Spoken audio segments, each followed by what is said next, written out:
বিশ্বাস করেন, ওয়াল্লাহি আল্লাহর কসম করে বলছি, বিশ্বাস করেন, আপনার ইন্তেকালের পরে 40 দিন সময় লাগবে না এদের আপনাকে ভুলে যেতে। ওয়াল্লাহি আল্লাহর কসম করে বলছি, এই মানুষগুলোর কেউই আপনার প্রকৃত অর্থে আপন নন। আপনার অবস্থানকে তারা ভালোবাসে, আপনাকে তারা ভালোবাসে না। আপনাকে শুধু আপনার রব আল্লাহ ভালোবাসেন। আপনি তার উপর তাওয়াক্কুল করে হারাম ছেড়ে দেন, আপনাকে আল্লাহ পাক বেহিসাব রিজিক দেবে ইনশাআল্লাহ, ইনশাআল্লাহ তাআলা। মানুষ মানুষের অবস্থানকে মূল্যায়ন করে, আপনার পরে তার আপনাকে মনে রাখবে না। আপনি আমি যদি আজকে পৃথিবীতে নাও থাকতাম, আজকে যদি আমরা পৃথিবীতে নাও থাকতাম, পৃথিবীর ঘূর্ণন কমে যেত না।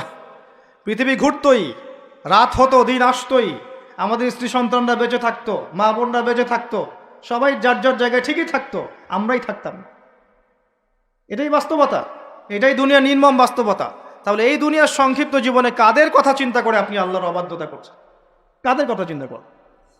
স্ত্রী সন্তান পরিবার পরিজন ছেড়ে দেন, আল্লাহর ওয়াস্তে হারাম ছেড়ে দেন, হালালে চলে আসে। আমরা ইসলাম নিয়ে অনেক বড় বড় কথা বলি, কিন্তু সবচেয়ে বড় কথাটা হচ্ছে এই আয়াতটা যেটা আমি তেলাওয়াত করতে যাচ্ছি। ইয়া আইয়ুহাল্লাযীনা আমানু, হে মুমিনগণ, আলাইকুম আনফুসাকুম, তোমরা নিজের আগে নিজেদের নফসটাকে ঠিক করো। নিজেরা ভালো হও, পরের দিকে আঙ্গুল পরে উঠাও।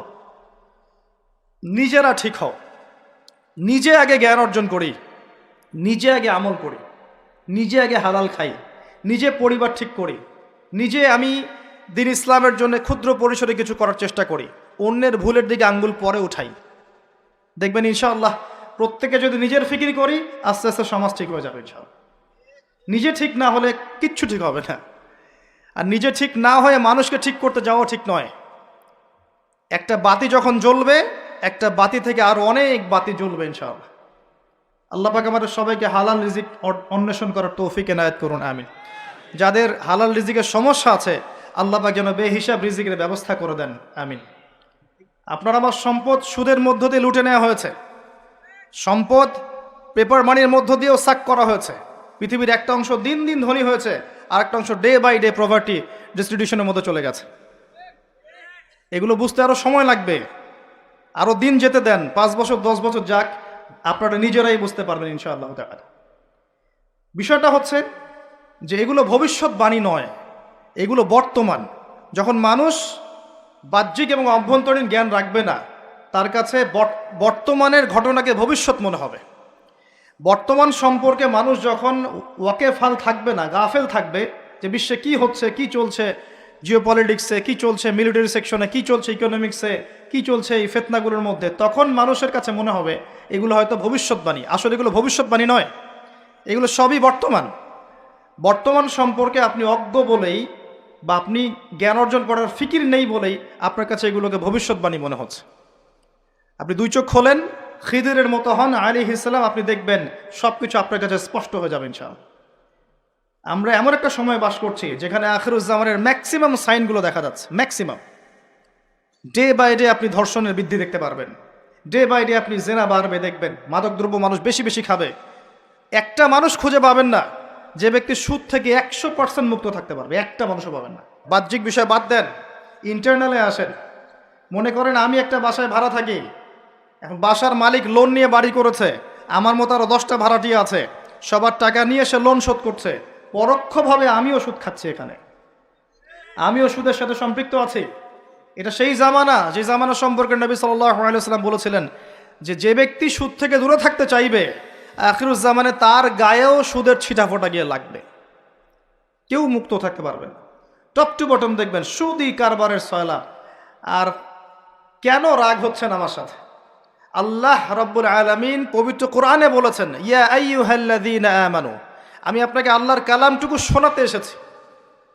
জোর করে কাউকে কিছু মানানো যায়? এটা ইসলাম শেখায়? ইসলাম তরবারির জোরে কোনো কিছুকে মানতে শেখায়?